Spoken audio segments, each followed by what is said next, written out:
In the world of college football, respect and the perks that come with it aren't easily attainable. But for South Carolina, they're starting to get every bit of the respect that they deserve. You are Locked On Gamecocks, your daily podcast on the South Carolina Gamecocks, part of the Locked On Podcast Network, your team every day.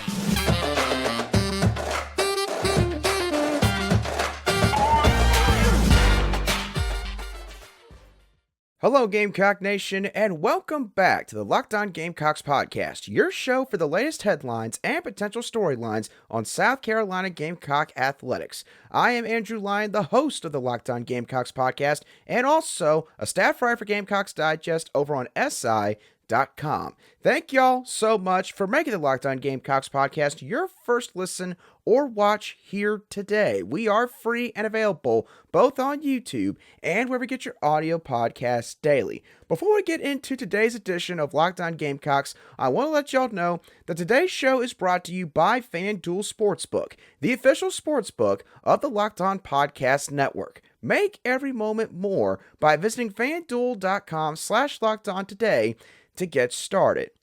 We've got a lot to dive into on this Thursday edition of Locked On Gamecocks. We're going to talk about some intriguing news that's come out regarding South Carolina's first opponent in their regional that will take place this upcoming weekend. Shane Beamer also made his opinion known on the Palmetto Bowl and how he feels about the future strength of schedule for South Carolina. We'll dive into that in a little bit.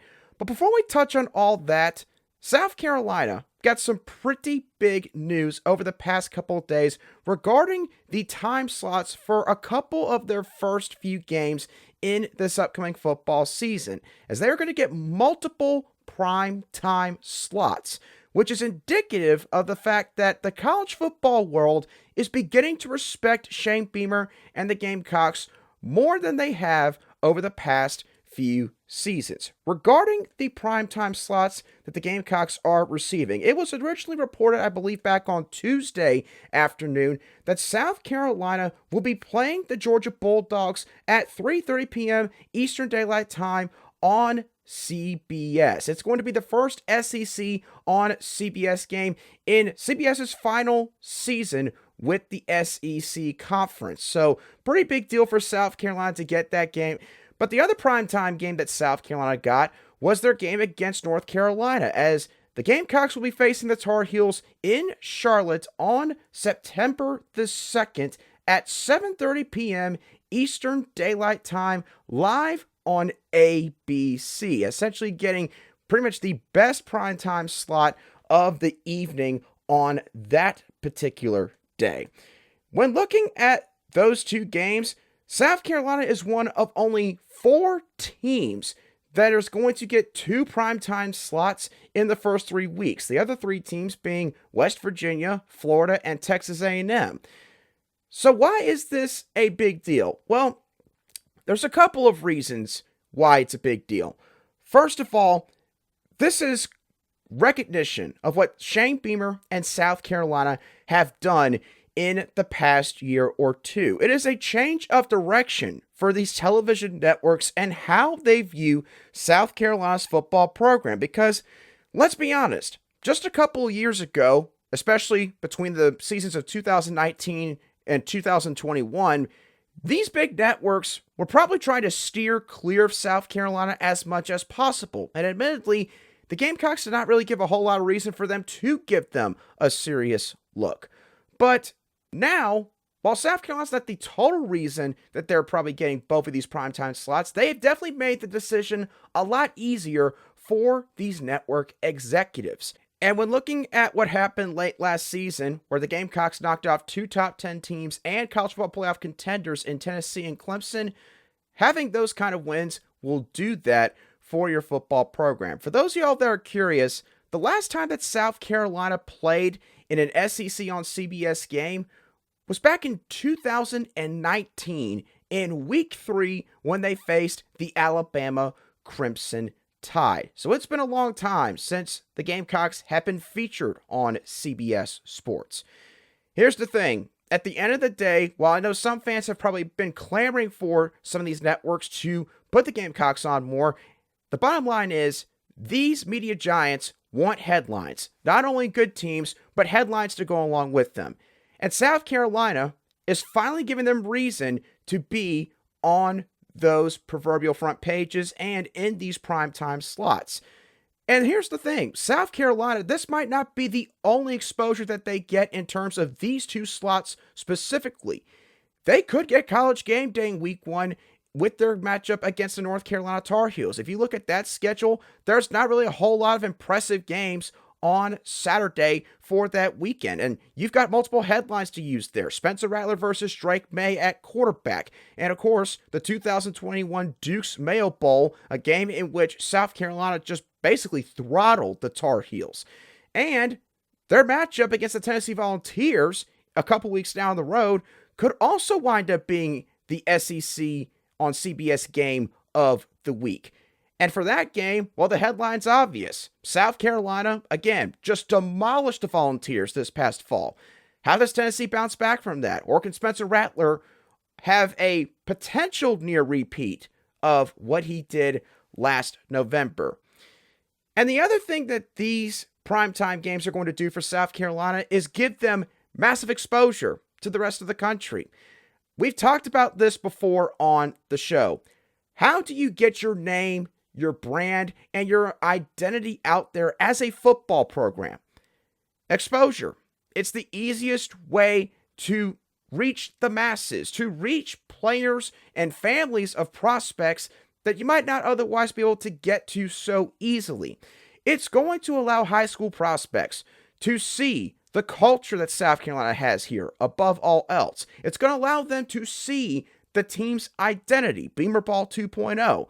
They'll be able to see star players take the field for South Carolina in Spencer Rattler, Juice Wells, Nick Emenworry, and they'll also get to see highly touted freshmen take the field more than likely in week 1, with guys like Nicholas Harper at wide receiver, maybe Vakari Swain at the cornerback spot, Grayson Pump Howard at linebacker, and probably plenty of others as well. So needless to say, it's not just the recognition that's got to be noted here for Shane Beamer and South Carolina's football program, but it's also the perks that come with that, with the main perk, of course, being the exposure. Now, it's going to be up to Shane Beamer and the Gamecocks to take full advantage of the opportunities that they are getting, because trust me, as quickly as some of these media networks will start to show you some love when you give them reason to, if South Carolina turns around and flops in the 2023 season, maybe they don't win any of their big games on the schedule, then very quickly you'll see them not get these kind of games in 2024. So you can't strike out swinging, essentially. You got to be able to foul off a few pitches and eventually get yourself a base hit or maybe even a home run in a couple of these games. Now, for all of you everydayers of the Locked On Gamecocks podcast, first of all, I really appreciate you for always tuning in and making us your daily choice for South Carolina Gamecock sports coverage. But if you recall our Wednesday show, we talked about the potential for the 9-game model and South Carolina's rivalry with Clemson, putting the Gamecocks at a disadvantageous position. And there might be some fans out there that have been questioning, what is the future of the Palmetto Bowl if South Carolina does go to a 9-game SEC schedule? Well, Shane Beamer gave his full thoughts on the Palmetto Bowl down in Destin on Wednesday afternoon. And we're going to dive into what all he said in just a couple moments right here on Locked On Gamecocks. But first, today's show is brought to you by FanDuel. Make a fast break to FanDuel during the NBA playoffs, because right now, new customers can get a no-sweat first bet up to $1,000. That's $1,000 back in bonus bets if your first bet does not capitalize.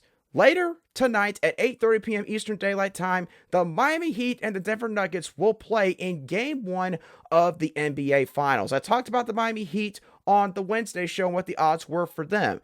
But the Denver Nuggets, they are the favorites going into the finals. They are 9-point favorites in Game 1 according to FanDuel, and the money line for the Nuggets is set at minus 375. If you think the Joker's going to have his way with Bam Adebayo and the Miami Heat front court, then put some money down on that money line, and it's probably some easy money back on your first bet with FanDuel. Visit FanDuel.com/lockedon and get a no-sweat first bet up to $1,000. That's FanDuel.com/lockedon. FanDuel is an official sports betting partner of the NBA.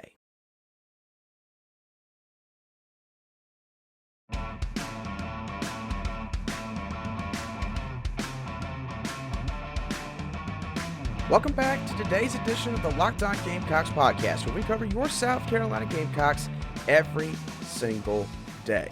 All right, now let's dive into Shane Beamer's comments that he had on the Palmetto Bowl down in Destin, Florida on Wednesday, as he was talking to some media members in a gaggle interview type setting, and the question was broached to Shane Beamer. If the SEC goes to a 9-game model, and of course, you got the Palmetto Bowl with the Clemson Tigers, are you going to want that rivalry to be preserved? And also, what could it do in terms of strength of schedule? How do you try to find a balance with all of that? And this is what Shane Beamer had to say regarding both of those questions. Shane, in terms of the schedule, we've heard that teams with a non-SEC rival, the 8 games might be the preference. Mm-hmm. I mean, do you see a way to preserve the Clemson rivalry if the conference were to vote on 9? Yeah, I would want to. I mean, I know how important that Clemson game is to the people of our state, and I think it's great for college football. And so I don't want to lose. I don't want to lose that Clemson game without a doubt. So that's something that we haven't even discussed. Not playing that game is something I certainly want to continue to, and certainly not everybody in the SEC plays a top 10 perennial top 5 program at the end of the season. But we love that from a competitive standpoint. I love it from a rivalry standpoint and college athletics standpoint. How do you balance sort of the strength of schedule against number of wins against the conference schedule with all of this conversation going on? Yeah, that's for other people to figure out. But I think when you look at who we play, whether it be 8 conference games, 9 conference games, plus Clemson, plus you look at our out-of-conference schedule coming up. I know we got App State, we got Virginia Tech, we got Miami, just the ones in the next 4 or 5 years. I mean, that's as tough a schedule year in, year out as anybody plays. And this year, I mean, finishing with Clemson, starting with North Carolina, and playing SEC games in between, not easy either. So it's part of it.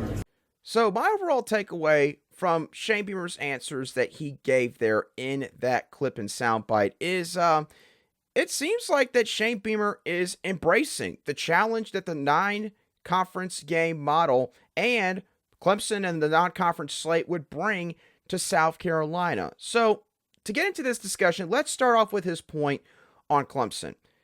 It's very clear, based on what Shane Beamer said there, that he wants to keep the Palmetto Bowl. And again, as I made very clear on the Wednesday show, I believe that everybody is in favor of doing that. I'm in favor of doing it. And now the head coach of South Carolina has stated very clearly he wants to keep the Palmetto Bowl. So that's a good thing right there. He also made it a point to mention that basically the rest of the SEC, they don't have to deal with what South Carolina's got to deal with, and the fact that, they get to play their whole conference slate, and one of those conference games for the majority of the rest of the conference is their in-state rival, or their rivalry game for the season. While for South Carolina, they got to face Clemson plus all of their conference opponents. And I think that with that particular point, Shane Beamer was trying to accomplish one particular goal, and that was to prop up South Carolina's football program and their overall mentality surrounding their schedule. South Carolina, they have a pillar of the program that is basically competing. You compete at everything that you do. You compete in practice, you compete in workouts, you compete during games. You are always competing. Nothing is given to you, nothing is earned. Shane Beamer has touted that several times since he became South Carolina's head football coach. And it's something that he doesn't just expect out of the players, but he also says that he expects it out of his coaches. He essentially expects this out of everybody that is associated with the football program. And so what he is saying, or what he is conveying with that answer that he gave regarding how South Carolina is the team that has the toughest schedule because of Clemson being at the end, is the fact that, South Carolina is not afraid of the challenge. They're not afraid to play 8 conference games plus their game against Clemson. And that leads me into sort of the second point here, another interesting point from his answers that he gave in that clip. In his answer to the second question, Coach Beamer brought up multiple future non-conference games like App State, Miami, and Virginia Tech, all teams that South Carolina's going to play sometime in the next 4, 5, 6 years or so.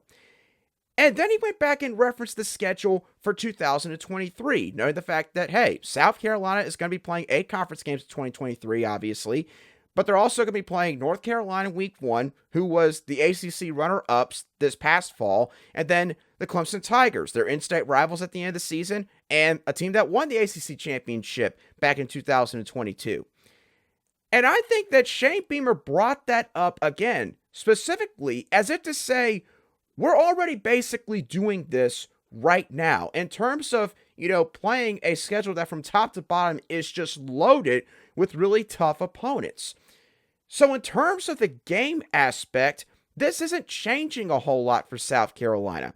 And again, I do think that part of that was to convey that, look, South Carolina is not afraid to go through any wall that they have to in order to progress on and off the football field. South Carolina is playing 10 Power 5 opponents this upcoming season. The only 2 teams that aren't Power 5 opponents are the Furman Paladins and the Jacksonville State Gamecocks, who are now a Group of 5 team at the FBS level. So when looking at the totality of Shane Beamer's 2 answers here, it seems like that he might be okay with going to a 9-game schedule and keeping the Palmetto Bowl alive against the Clemson Tigers. That he would be also fine with keeping some of their future non-conference games, because he wants his team to have to compete in order to get to where they want to go. That is what I got from Shane's answers there. And this is in stark contrast to what some national guys have been reporting in terms of where these SEC programs stand on the 8-game versus 9-game scheduling debate. Because I've seen some people that have reported that South Carolina is straddling the fence, saying that, they'd be okay with either model or if they're unsure.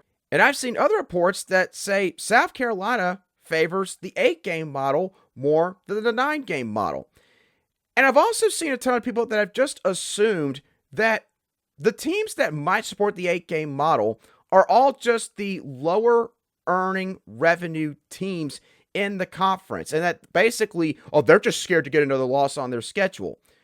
Well, if you include South Carolina in that group, based on what Shane Beamer said in the clip I played a couple minutes ago, it doesn't seem like that's the case. Now, obviously, Coach Beamer still does not make the final call here in terms of what South Carolina does do. That's left up to the school presidents in the SEC when it comes down to the final vote. But clearly, President Amaritis and Athletic Director Ray Tanner, I think that they would take the feedback from Coach Beamer very seriously, because it is his program at the end of the day. They're not leading the program. Shane Beamer is. So I don't think that we should overlook what he said, not just with obviously the series against Clemson and what he said about that, but also the little things that he sort of hinted at in terms of the fact that, again, South Carolina is not afraid to schedule multiple Power 5 non-con opponents. And, App State, Miami, Virginia Tech, maybe South Carolina doesn't just scrub them off the schedule like a lot of people outside the SEC and nationally would probably assume. Maybe they actually will keep these games on the docket. And if South Carolina does that, I think that they'll have a newfound level of respect in the SEC and in college football as a whole, because they are willing to challenge themselves that much. Now, again, some might argue that, you're putting the players more at risk. But again, we can't dive fully into that conversation until we fully know what all is going to happen with the scheduling model in the SEC. And also, once that scheduling model decision is made, how does South Carolina react to all of that? We'll find out more, of course, as time wears on. But it was certainly interesting to hear those comments from Shane Beamer on the Palmetto Bowl, and also the questions surrounding the balance of strength of schedule with the future SEC scheduling model.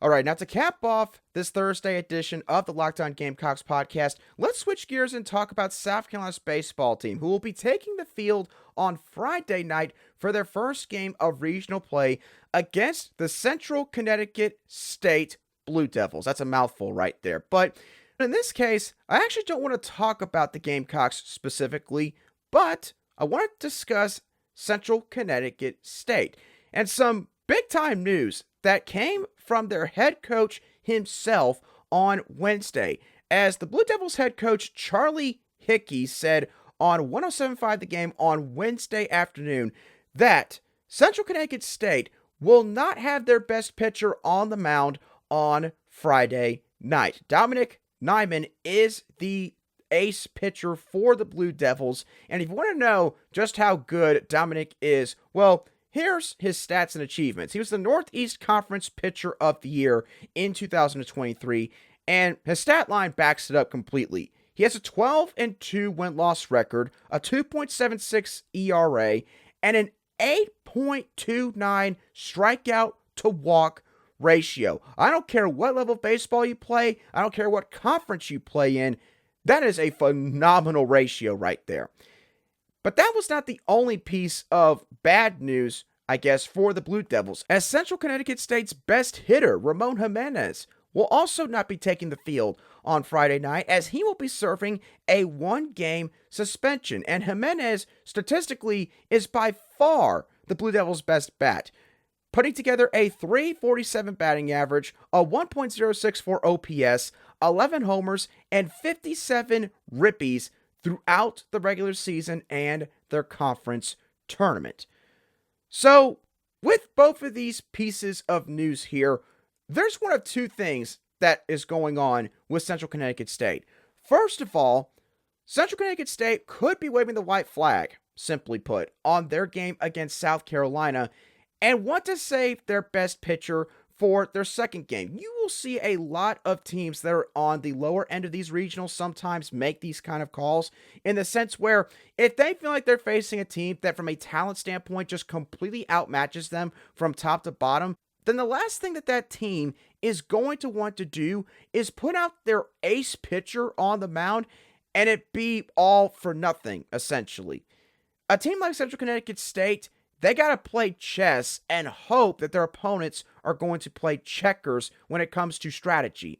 So you could see how the Blue Devils could come down to the decision that, hey, South Carolina, look, even with the injuries they've had, even with the slump they've had recently, they are by far the best team in this region from a talent standpoint, and we would be idiots to put our best pitcher on the mound to face off against their lineup on Friday. So that could be one thing that's taking place here. The other thing that could be happening that's led to Nyman being essentially saved for Saturday for the Blue Devils is maybe Central Connecticut State feels like without Ramon Jimenez in their batting lineup, they won't be able to contend with the Gamecocks pitching staff. So kind of going along the lines of the first possibility I just mentioned, but this time in the reverse. Maybe they feel like that South Carolina's pitching staff will overpower their batting lineup, because here's the thing. I mentioned Ramon Jimenez's stats earlier. All pretty impressive, even for a guy at his level. But when you look at the second best marks for each of those statistical categories that I referenced earlier, there is a drop-off in each one. The second best Blue Devil batter has a .336 batting average. The second best OPS on the team is .955. The second best home run count is 8. And the second best RBI count is 38. 19 less runs batted in than Ramon Jimenez. So obviously, in terms of being able to get those big hits, the extra base hits and home runs, it seems like outside of Ramon Jimenez, there's just not a lot of really powerful bats in this Blue Devils lineup. And again, that's not maybe a total shock considering the level of competition that they face and that they are presiding in every single year. So either way, this is obviously good news for South Carolina. It's not like that the Gamecocks needed to see both of these guys on the bench for this Friday night game against Central Connecticut State, but it's going to help them out even more.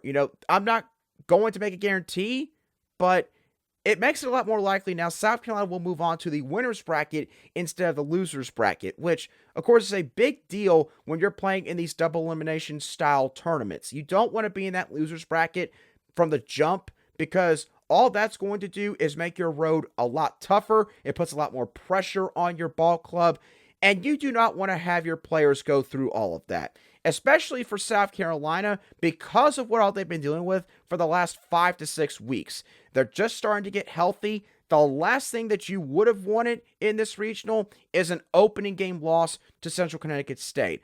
With Dominic Nyman and Ramon Jimenez both being out of Friday night's game, it makes it a lot more likely that the Gamecocks will not have a whole lot of trouble when they play the Blue Devils in Founders Park. So with that being said, y'all, that is going to do it for today's show of the Locked On Gamecocks podcast. I hope y'all thoroughly enjoyed today's show, as always. What are y'all's thoughts on South Carolina getting 2 primetime games early on in the season? What do you think that it means for Shane Beamer and his program? What are your thoughts on Shane Beamer's comments regarding the Palmetto Bowl and trying to balance out the strength of schedule in future scheduling years? And also, what is your opinion on the news regarding Central Connecticut State's best players being out for Friday night's game against South Carolina? No matter what your opinions are, let me know down below in the comments section if you watch today's show on YouTube, or if you listen to today's show on an audio podcast app, should be direct message on Twitter at @ALion_SC. I do enjoy interacting with all of y'all, so I really want to hear what all of y'all think regarding all of these little bits and pieces of news. Thank y'all so much for tuning into this Thursday edition of Locked On Gamecocks. Have a great rest of your Thursday, and I will catch y'all on the next show of the Locked On Gamecocks podcast.